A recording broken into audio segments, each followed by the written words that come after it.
Si m'estimes, no m'alimentis. Si m'alimentes, perdo els meus instints naturals. Creem sobrepoblació i ens contagiem amb malalties més fàcilment. O em pots provocar malnutrició. També perdo la por als humans. I això em crea mala fama.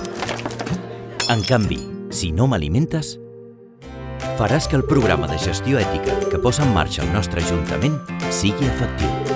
I què és la gestió ètica? Evitar que ens sacrifiquin, subministrant-nos el pinso anticonceptiu i alhora fer que gaudim de més salut. Gràcies per cuidar-nos. Si m'estimes, no m'alimentis.